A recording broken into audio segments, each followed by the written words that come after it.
So namaste and welcome to Satsang.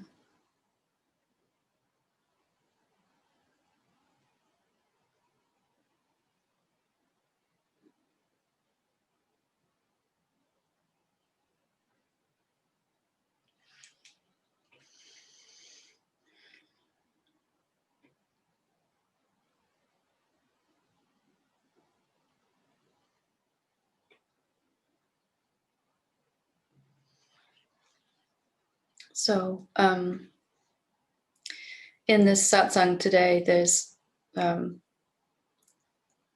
something that I really want to talk about and share my own experience with, because it was a huge step forward for me when I began to really apply what I'm going to speak about.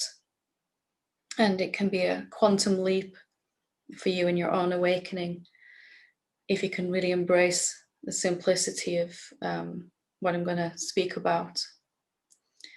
And satsang is for a direct experience, a realization, and also to find out how to live as that which we really are. We're not really separate beings at all. Really, there's just the one of us appearing as this entire universe, and as each individual but not separate human being, it has its own unique, we all have our own unique pathway to awakening, but there are several common factors in those.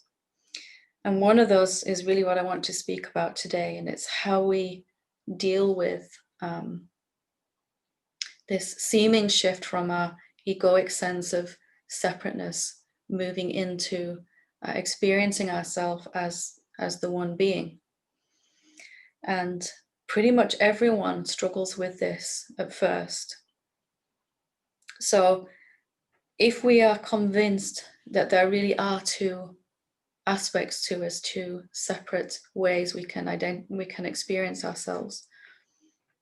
If I'm convinced that I am a separate being trying to get back to the greater, vaster self that is my real nature, then this is going to cause me a lot of difficulties in my awakening. And that's really what I want to talk about today. This core assumption that we have that the ego or the mind, the thought constructed self, that which pops up uninvited, let's just say, and the greater, vaster space of our being are two separate things. And I spoke about this on Thursday. I called it form and formless. Here today, I'm going to talk about the same thing really, but I'm going to call it self and ego.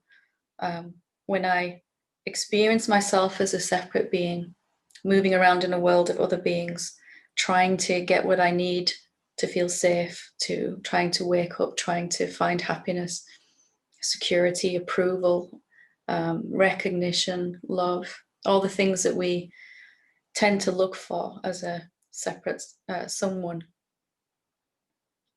then I'm going to feel very separate and alone and isolated from everything else and everyone else when I move around that way.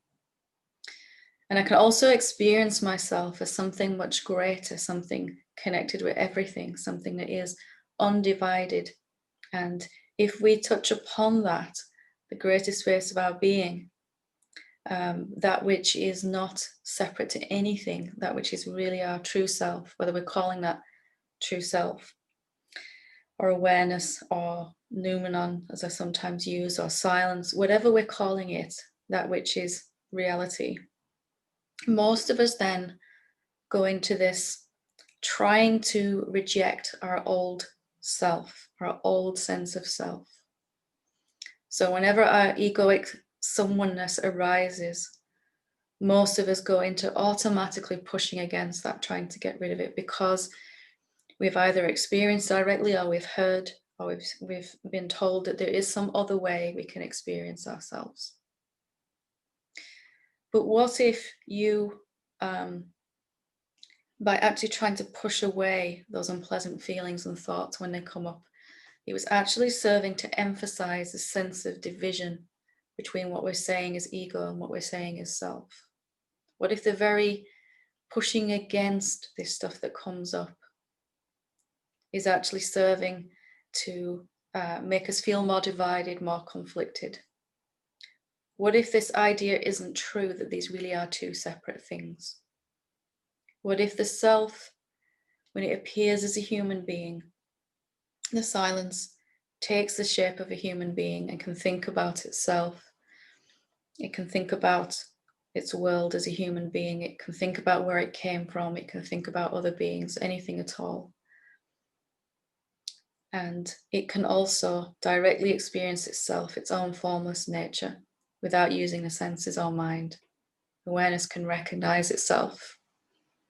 What if those are just two different ways that you can experience yourself? If you look with your senses, and if you look with your mind, if you think about things, it's going to seem like you're a separate being in one location only, interacting in a world of other beings. And if you look without your senses, if you ask directly what you are in some self-inquiry, or perhaps deep in meditation, we touch upon it, or in contemplation, that we really aren't at all a thing. We aren't a someone at all. Do we have to immediately go into this view that those are opposites, that those are different? Do I have to hold on to this assumption that to fully experience what I really am, I have to get rid of my old someoneness, my old way of perceiving myself? Is that really going to work? To find the undivided self that we are, is it going to be easy to do that if I'm trying to push against something, get rid of something? If we just think about this even logically for a little while, it becomes clearer that really accessing what I really am consciously all the time must be a process of inclusion, of accepting all the ways that I can appear. And really, in truth, it's not this egoic sense of self, the thoughts and the emotions, the negative and the highs and lows of being a someone, that we're suffering from. It's that we're certain that that is, first of all, we're certain that that is all we are. And then we may have some glimpse that there's something more to us. We become certain that the reason we're suffering is because this egoic sense of self is still here. But what if the reason we were suffering was something so much more simple? What if the reason we were still feeling bad and also not experiencing consciously the vast expanse of our being is because we're just trying to push against this old sense of self? What if our meditation, our way of life, became something much different? That when this certain thoughts about ourselves or others arise about our awakening, and they come with certain emotions, as a separate being, we tend to experience fear, anger, unworthiness, shame, disappointment, discouragement, hope, excitement, all of the range of ways it's possible to think and feel as a human being. What if we allowed those to arise without rejecting them, and use them to point us back to the greater space of our being? What if when the ego arises inside us, it's used as a springboard to point us back to something even greater? What if when a thought arises and when a strong emotion surges within us, we can recognize its movement and its gradual dissipation as a background contrast to that which is still and silent? What if the coming and goingness of thoughts and mind helps us to recognize that presence which is constantly here? What if the sense of being a separate, limited being that can't get what we want helps contrast and show us that which is not trying to get anything?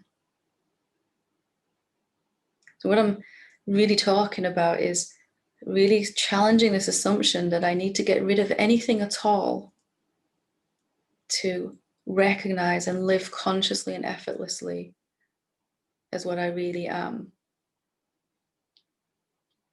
What if it isn't the thoughts and the emotions and the self-judging and all of that that goes on inside our egoic sense of self that is the issue, but our rejection of that, our certainty as spiritual seekers that we have to get rid of that, and somehow then the self will magically reveal itself? What if the answer is so much more simple than that? What if you simply allowed it to come when it comes and allowed it to point you back to that which is stable and unchanging? While you have a human body and mind, there's going to be thoughts and emotions, and as you allow those to arise, even if they don't feel pleasant at all, if you simply don't entertain this idea that they are stopping you from realizing what's true, experiencing what's real about you, and you can gently settle into this, this realization that I can experience myself, I can think about myself, I can feel emotions, and it's all happening inside this greater space that is what's permanent. I can embrace my temporary, changing aspect because it helps me recognize that which is unchanging and eternal and already peaceful.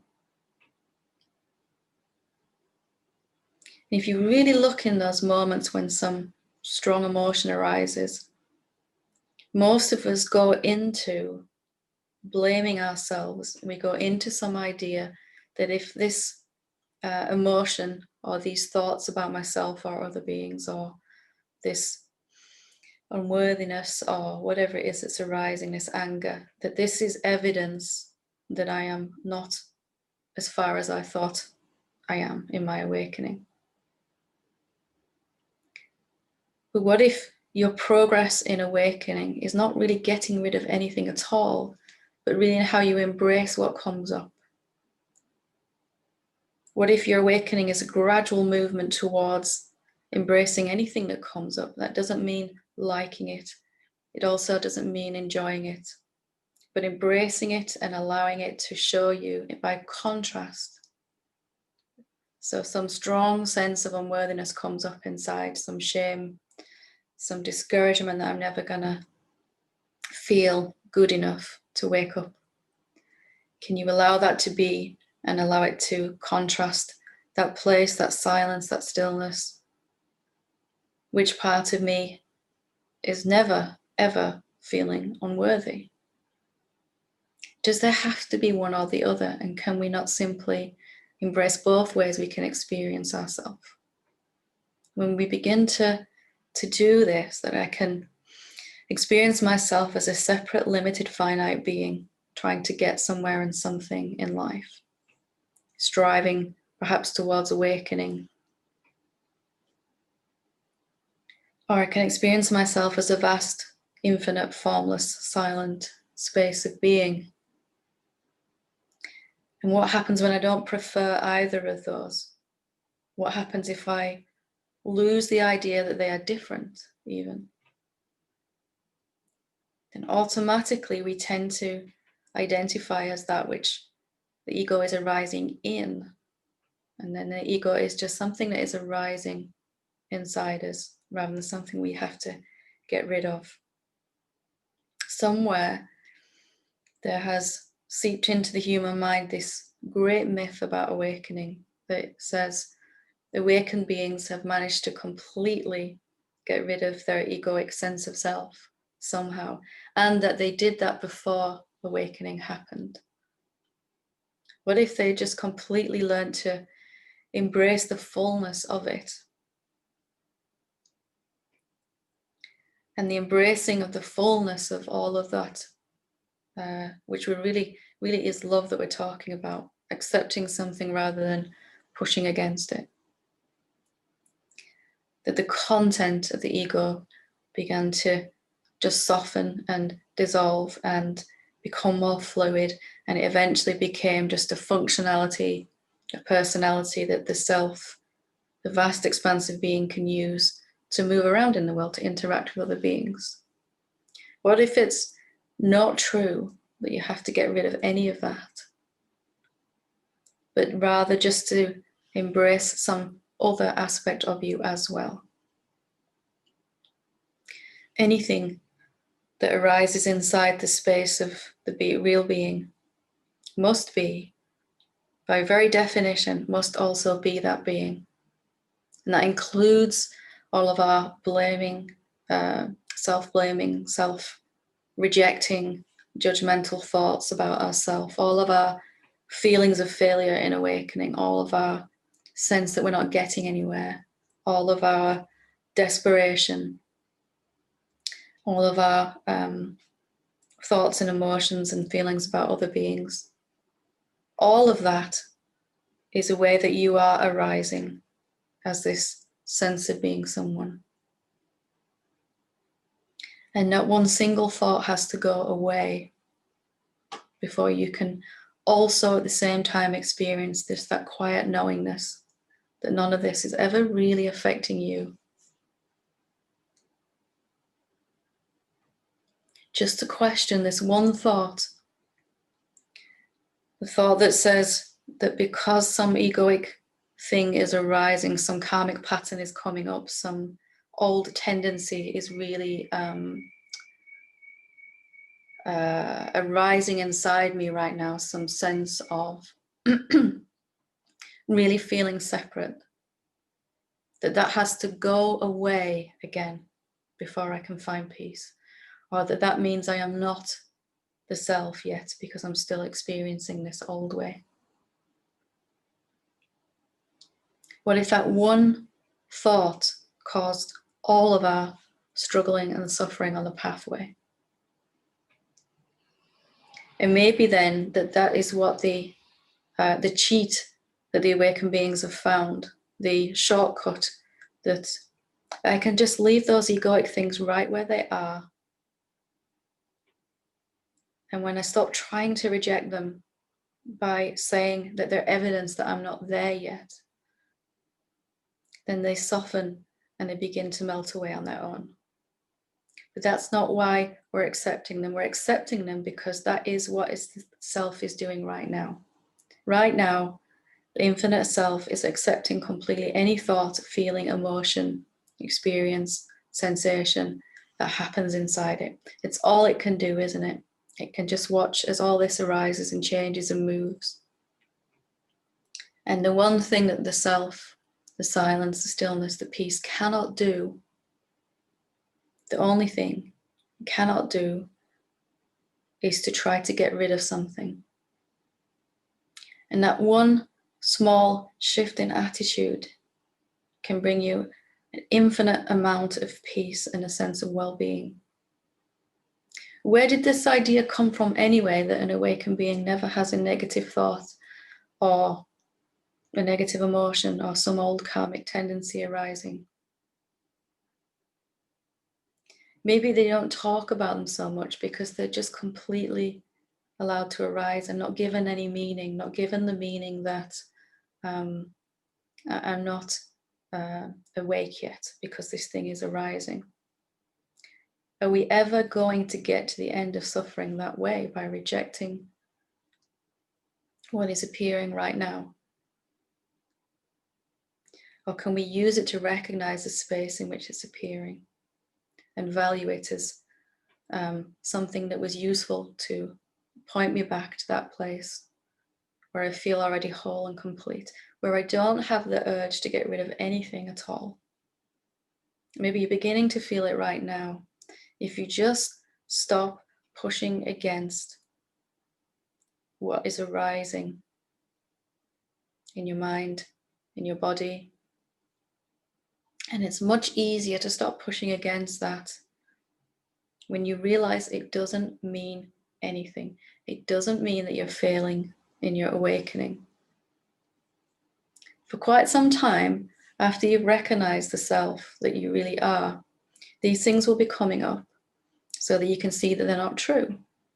They're coming up because you've seen that they're not true, so that you can choose not to identify with them. So you have a recognition of what's true. Immediately some old way of looking at yourself will arise to give you the option whether to agree with it this time, that you're not good enough, or that you're not getting there, or that you're never going to wake up, the old things that come up. Can you just embrace it, look at it, decide, I don't have to use this as evidence that I'm not there yet? Where if awakening is more a fundamental shift in our attitude, how we're being with our ego rather than trying to get rid of it. Nobody has ever managed to fully get rid of the egoic sense of self, ever. But they have been able to embrace it to such a degree that all of the tangled, contracted ways that it appears begin to melt back into openness and peace.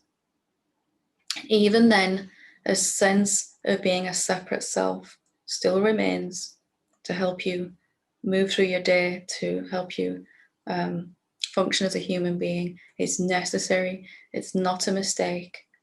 It's also the beautifully unique and individual way that the vast expansive being is appearing as you.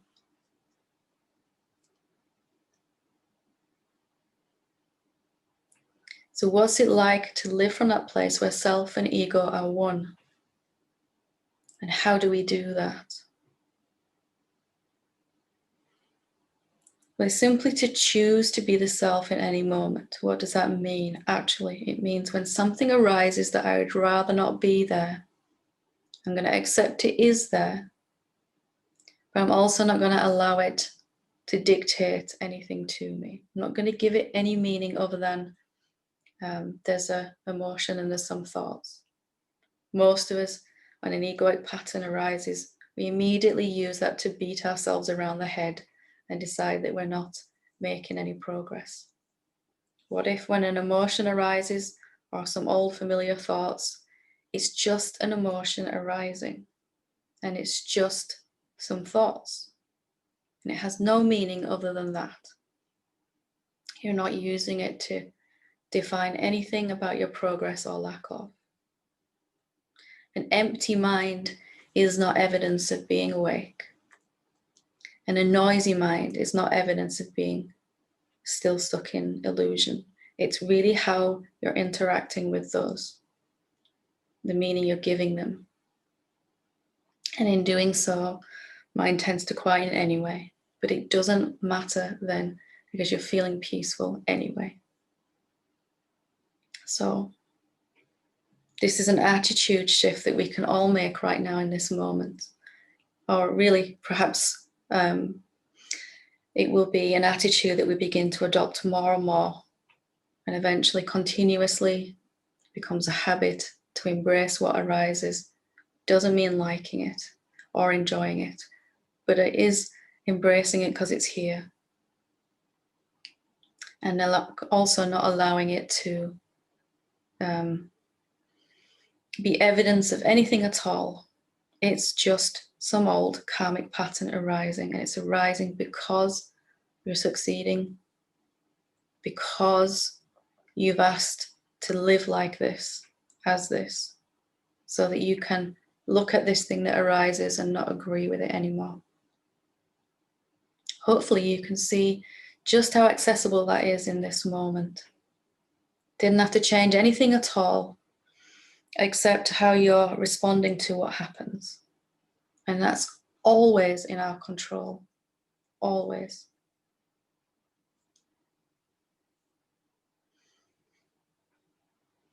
I really would like you to see just how simple that is and how much that really is what it means to be the self that doesn't and can't reject anything at all.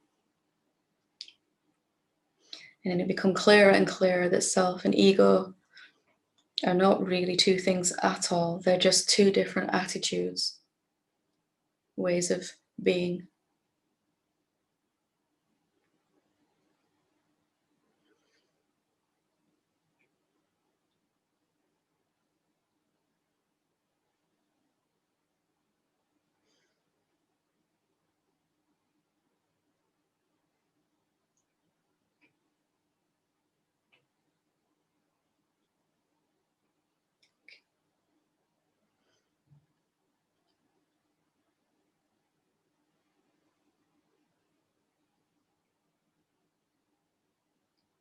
Okay, so I will open it up for questions. I have 2 questions that have been emailed in. We'll see how many questions come up as well.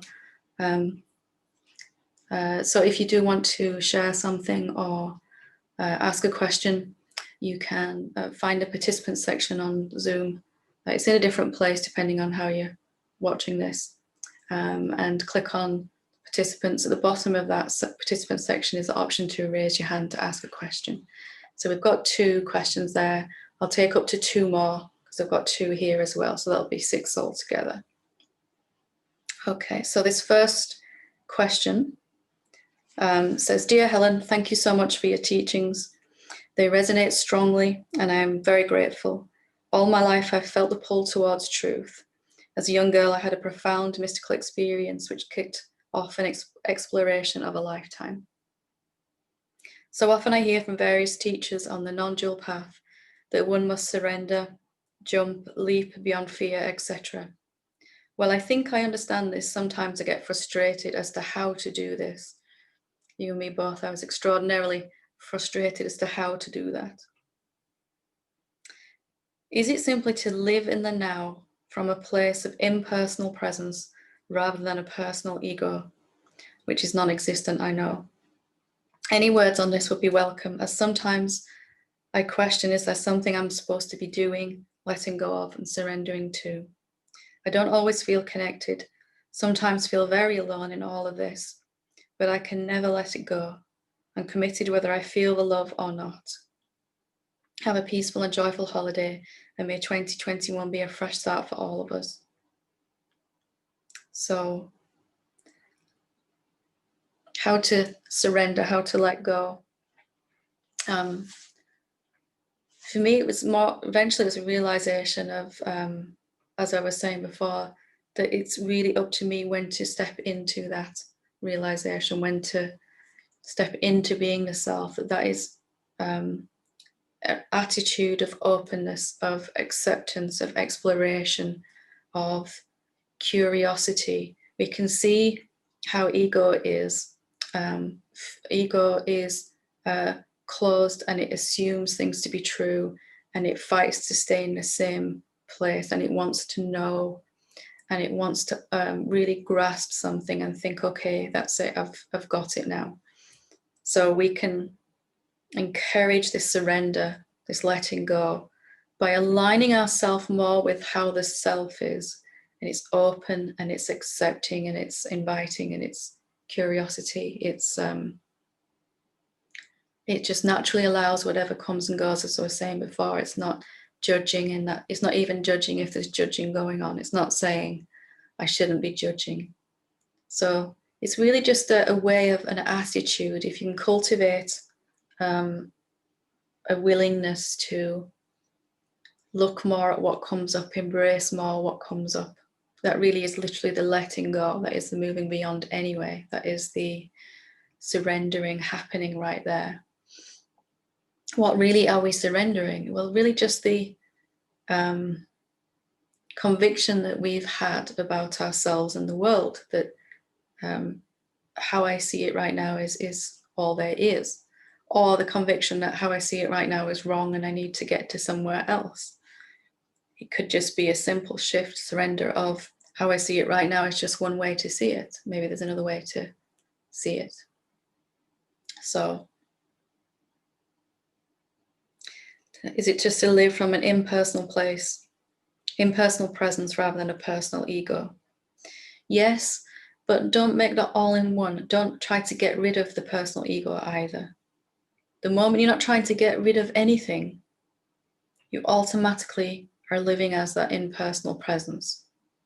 And it can be as simple as that, that in any moment, am I trying to get rid of anything or trying to grab something? And if I'm just relaxing into everything that's arising in this moment, allowing everything to arise as it is, then I am automatically in that moment being the impersonal presence. If you can see that you can function both of those ways and neither of them are wrong, one just feels better than the other. One's more exciting to experience life in an open, curious way, isn't it? So I hope that helps. And it's a gradual thing. You know, we're not gonna, I might make a decision today that I want to live as the impersonal presence all the time. But what that's going to be experienced as is a gradual shift over, isn't it, in my day-to-day? More and more, bit by bit, I'm going to be just allowing what is, and less am I going to be resisting and pushing against. So don't set yourself an impossible, right, from this point on, I'm not going to resist anything at all, because it will be more of a gradual shift over, and that's already occurring. Wonderful. So we have 3 questions. I'll just answer this next one quickly. Dearest Helen, I'm now reading the Dissolving the Ego book. This sentence just answered my question this morning. So this quote from the book says, the noumenon is what you are, but you've been taught to think of yourself as a phenomenon. So the noumenon is just another word that we're using for the vast expansive being, as I'm calling it today, in silence. I was wondering this morning why I believe my thoughts. This sentence answered my question. I've been practicing the awareness watching awareness meditation, noticing the watcher, noticing silence, and can see more clearly than before that I am none of the phenomena observed. I cannot yet see I am everything, but I was wondering, why do I believe the phenomena? I begin to see perhaps this is misinformation or false idea, if there is such a word. I will continue reading. Best wishes. So why do we believe our thoughts? Well, if I am certain that I am a separate being, I am a phenomenon, as in a separate being, then I'm going to, if I believe that I am this mind and body, then I'm automatically going to have to believe every single thought that comes in my head, because it's my thought happening in my brain, happening to me, and suddenly they take on this special quality, my thoughts, and somebody else's are their thoughts. They're not my thoughts. These are my thoughts. But as I begin to see that I'm not really just a separate being, there's something much greater, then the capacity to not believe those thoughts begins to, and thoughts begin to be something that's happening inside me and not to me. And they lose this special quality of mine. You know, when the rain falls out of the sky, we don't run around going, this is my raindrops. But we're so convinced these are my thoughts because they're happening in one body mind, which we're sure is us. So short answer is, it's just a habit, isn't it? A habit to think of ourselves as a phenomenon. And then when I think of myself as a phenomenon, I am automatically then taking on everything that happens to that body mind as happening to me. And it's just a long-standing habit. As I realize that this body mind is a part of what I am, but not the totality of it, that it's happening inside me, the body and mind's happening inside me, then I'll move away from automatically believing these thoughts. Lovely. Okay, so we'll go to Jay first, whenever you're ready with your question. Hi, Helen. Thank you. Hi, how are you doing? Good, thanks. So you have the infinite, the unmanifest potential of everything and nothing and non-dual, and then you have the finite relative contained within the infinite, because everything is in the infinite. So where does God fit into that? Could God be what is beyond or both of those categories? Could it be that which doesn't even want to define itself as either of those categories, but can appear as both of those?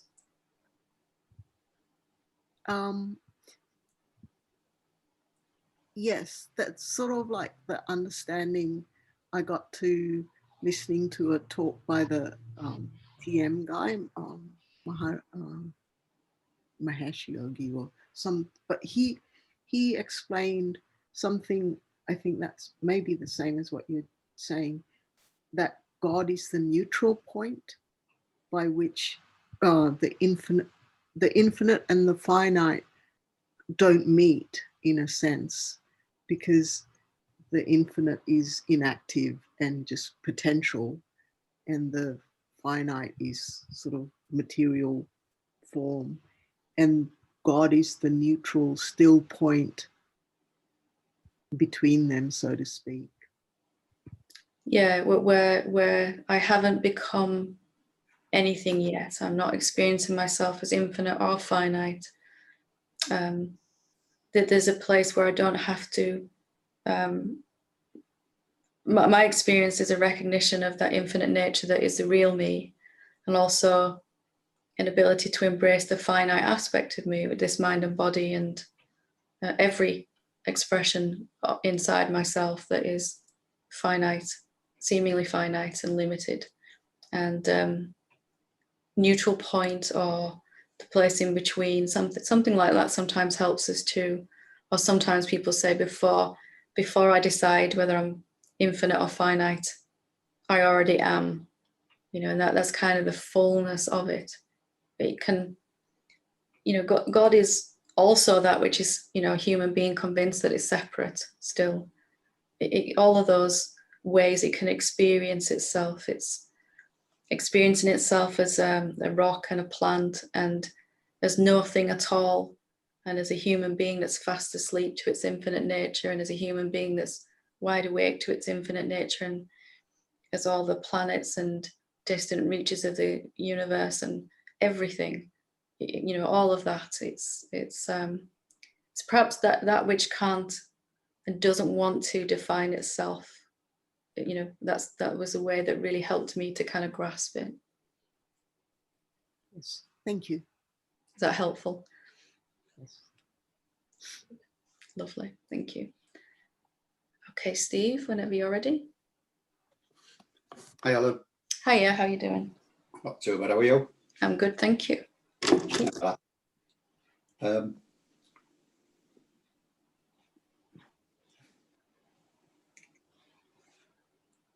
I noticed it's Saturday. I'm Satsang, and I've noticed it's the day when we're talking, you got talking. As soon as I got on anyway, I realised when you got talking through stuff. When I first met you, I used to vape a lot, and it caused me a load of trouble. And then I started leaving the vape and started sucking lozenges. And then I started eating sweets, and that caused another load of trouble. And for whatever reason, I've started vaping again. And it's more or less, I'm coming on leaps and bounds in lots of areas. I'm noticing it so much, you know what I mean? And this has just come in, and I thought,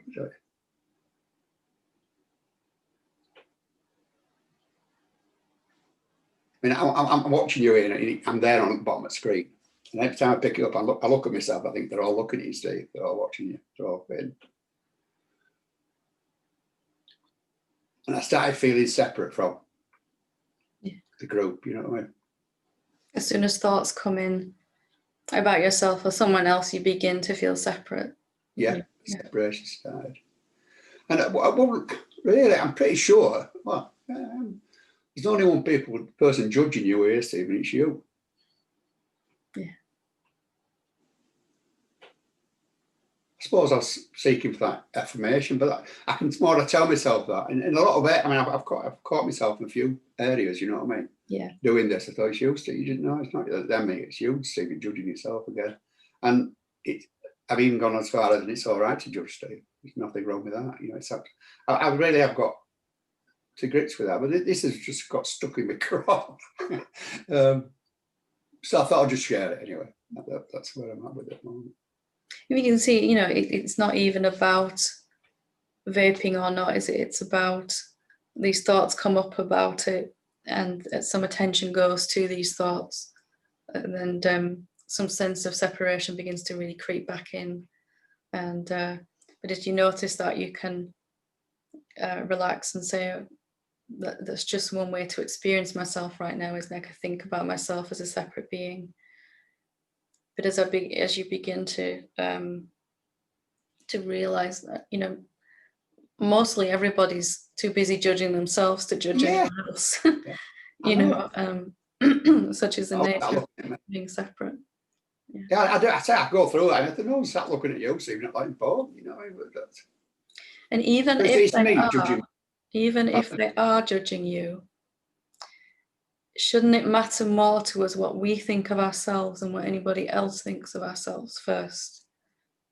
You know, shouldn't our own attitude be, I'm going to do my best to love myself in this moment, despite what my own thoughts are and perhaps what anyone else is saying, if they're saying anything or whatever.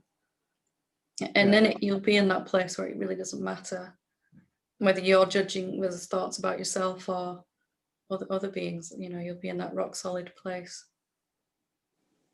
And things will happen just to show you where you're still being less loving than you could be to yourself. Yourself, yeah, that's it. It is, yeah. But I don't feel there's the feelings of you've let yourself down, you give into it again, and that sort of stuff's going on. What if it doesn't mean anything? What if it just means? Well, you could say that. Yeah, go on. What if it just means you've started vaping again? What if it doesn't mean anything other than that? That's too simple for me. Too simple. I get what you said. Can you see, though, hopefully what I'm pointing at is the meanings that you've attached to it. You know, for an awakened being, if those meanings did arise, oh no, why this again? They would be looked at, they would be embraced, as well as the activity itself. And no meaning is given ultimate authority, you know. And in the end, it's all just kind of what is. There's just a what isness about it. This is just what's happening. You know, like, oh, why did my body do that? Well, it just did. Maybe I'll never know why it happened. And I don't have to automatically assume the worst, which is what we all do, isn't it? That's that part of that self-love that we're talking about. Is this meaning I'm giving this thing that's happened or happening, is it the most loving way I can look at it? Is there a different way to look at it? Yeah, I get that. Yeah, thank you for that anyway. Other thing is, I'm having a lot of pain down my neck and back. It's so much so, it's I wake up every morning, a massive headache and blah, blah, blah. And there's I've had it a long time, but it seems to be getting more. I wondered if that I could do to ease that somehow. Self-love, self-love, self-love. If you look at the meanings you have for things, pain is usually an indication that we're thinking something about ourselves or others that is really, really untrue for us now. And usually it's about ourselves, isn't it? You know, and usually it's about our awakening by this point, our progress in awakening. So I'd suggest looking at those. What are those stubborn thoughts that you still agree with? You know, that you still automatically, or we've been calling them meanings in this conversation, haven't we? Yeah, so much so that you hardly notice them. So much so that they've just been habitual, and they don't, and that is the reason for the pain in a way, because the pain is saying, hey, there's something you're just not willing to question here yet. And it's always 99% of the time it's some way that we're judging ourselves about something. And it will, these judgmental thoughts that we're buying about ourselves become less and less, they stick out like a sore thumb in the loving presence of the self. You know, this thought that I'm not getting anywhere, or I'm not good enough, or I'm, you know, more and more you've got these thoughts that you are getting somewhere now, and that's great. But it also means the thoughts where you're still judging yourself will become more and more noticeable. And if we're not able to see them consciously, they'll show up either as a negative emotion or as something in the body or something in a relationship, you know, some external way. Pain is, you know, the body is energy, So pain is usually showing us where there's some resistance, real resistance to that flow of energy, which is some thought that's being believed that isn't true. Just to want to see it, it'll become conscious to you. You know, what are my thoughts that are so believed that they're seemingly unconscious right now? Just to really want to see it, it'll show itself to you. Right. Just to clarify, if I find what it is, what do I do with that? Just begin to question then, well, is that true still for me? I can see I've automatically, we all have certain thoughts that we really do not want to question, even when an awakened being is telling us they're not true. Thoughts like, I'm not getting anywhere.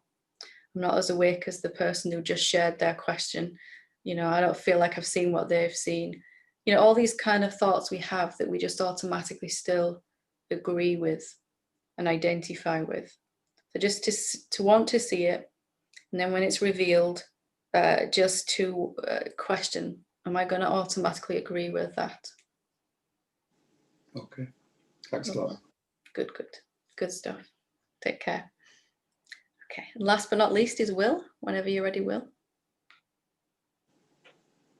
Hello there. Hi there, Helen. How are you doing? I'm doing okay. I almost regret putting my hand up now, but my questions kind of changed quite a bit. I really enjoyed listening to what you're saying, and it's that feeling of, I just feel that lovely peace behind you when you're speaking that is so reassuring, particularly, you know, with what's going on at the moment. That really rocked me recently, what's going on in this country and stuff. And it was just, I have this like really strong feelings coming up, and they're almost like this idea of the separation thing. It's so visceral in my like being, like I can feel that. It's almost like something's going to break there. I feel it's so strong, but I can feel that when this is over, the satsang's finished, I'll be back to my own, and I just get lost in all that so much. And almost like I quite enjoy it in some ways, all the thinking about it and just worrying, and there's a lot of fear there at the moment. And it would just be so nice to carry around that vibration that you carry all the time. And I would find it much easier then to switch my attention away, because it would be much more appealing then. It would just be, okay, well, that's just going on, but I've got this lovely place I can rest all the time, and it doesn't. So it's just like that contrast. I'm not really asking a question, but that's how it feels. It feels particularly acute right now, if that makes any sense. Yeah, absolutely. And I completely remember, you know, that the moment you start to experience the deeper aspect of your being, immediately then a desire arises to live like that. And that's natural and normal. And of course, that desire would arise. I want to be like that all the time, you know, as you were just saying. And the kind of lessening of suffering really rests in this idea of this attitude shift I was talking about, that if the very next thing that happens is some huge thing come up that suddenly feels very real in the body and the emotions and mind, you know, some seemingly opposite experience to what I was just feeling, that doesn't have to negate the peace, the quietness.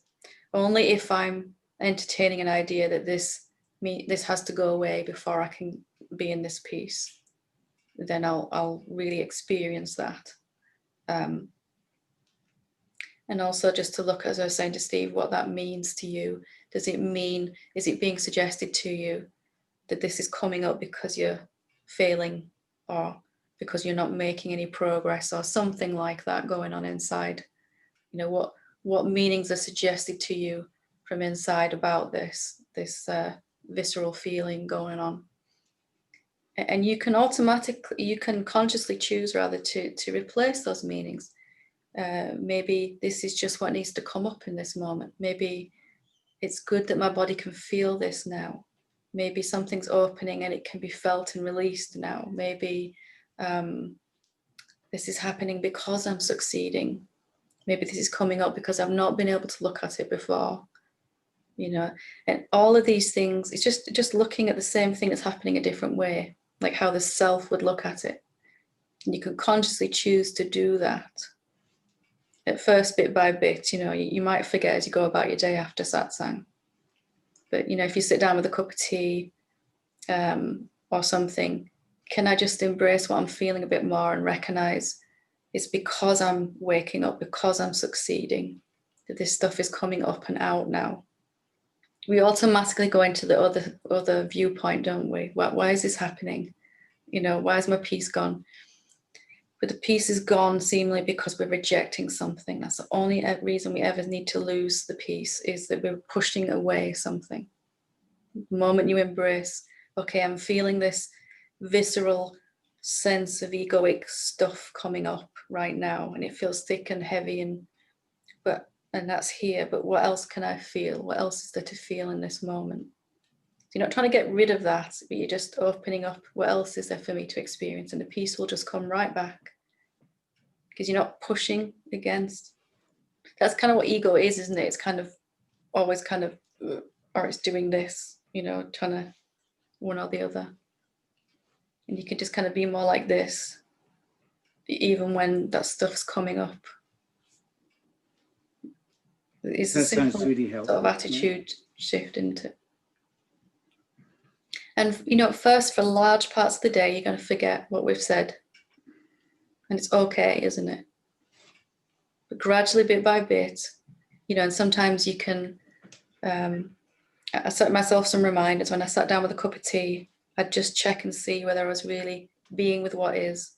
And then when I was in the car driving, am I being with what is before I went to sleep at night, when I wake up in the morning? You know, just times when I reminded myself to remember, have I gone back into pushing against? Until it becomes a habit, really, just to open up. And anything can be there in the mind and body, and you don't have to lose your peace. We're only pushing against these feelings because we feel we've lost the peace. If you could feel like that quiet, open space of being all the time, you wouldn't really care what's happening so much to your mind and body. You know, and then the feelings become nicer anyway. No, and I wouldn't mind what was going on in the world either so much, I dare say. And ironically, from there, you really begin to change it. You begin to make a difference. You know, not that you're not already, but the first way is to am I being the self right now? Am I embracing and welcoming as much as I can, or am I pushing against? No, nobody likes to embrace and welcome fear. It just, or whatever it is that's coming up. But it doesn't mean liking it. It doesn't mean enjoying it. It just means accepting this is what my body is feeling right now. And it's coming up because you can deal with it now, because you can feel it now. It's evidence of your progress. If you just remember that one thing, it switches your attitude immediately, doesn't it? Okay, Helen, I'll take your word for that. That would be, that's nice. So thank you very much. Really helpful. Wonderful. Excellent. Wonderful. Good. Lovely. Thank you.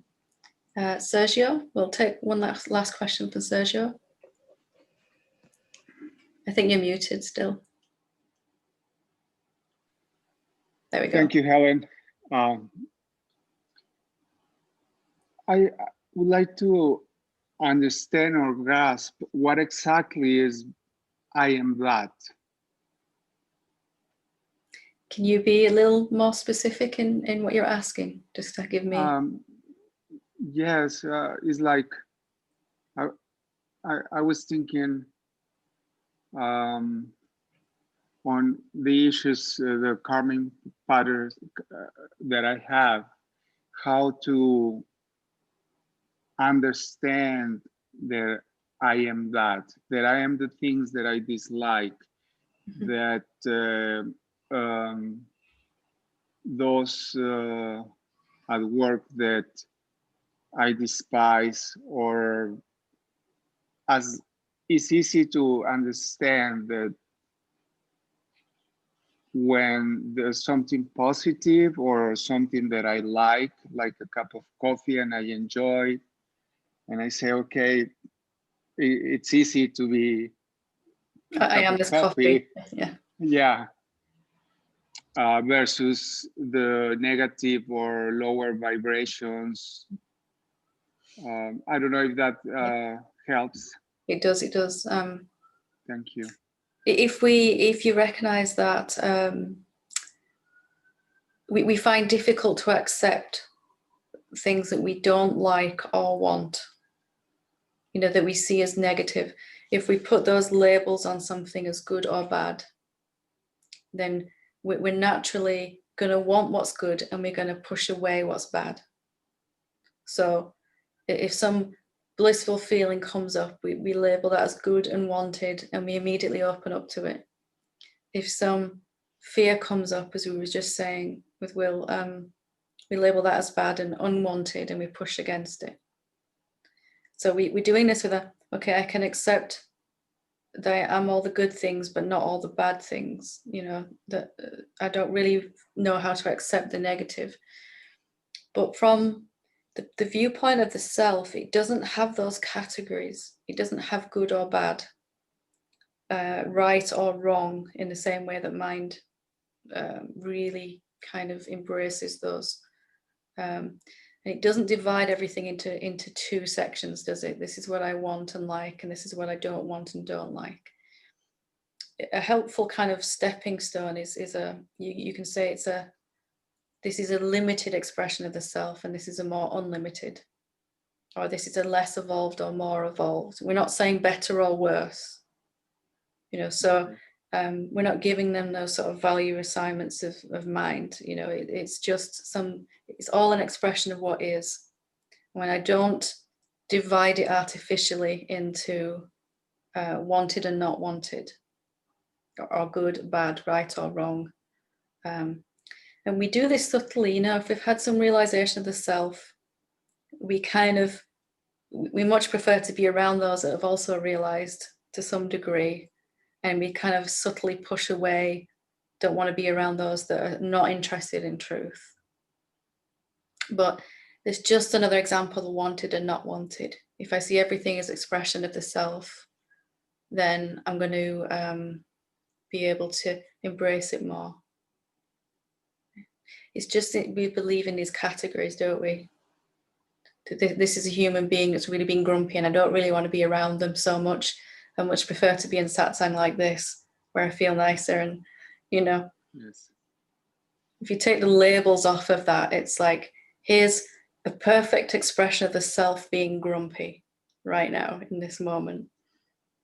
And you know, it's obviously just an example, but it helps to.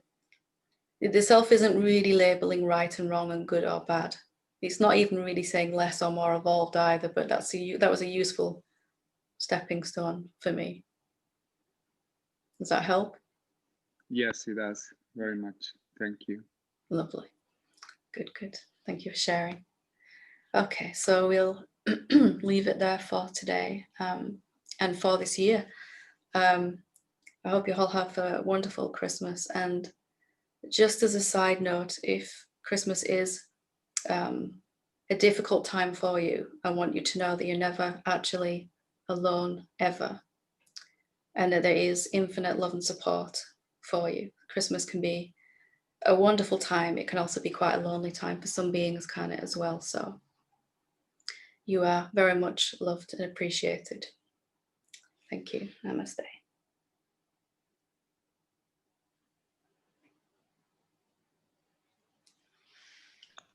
Thank you.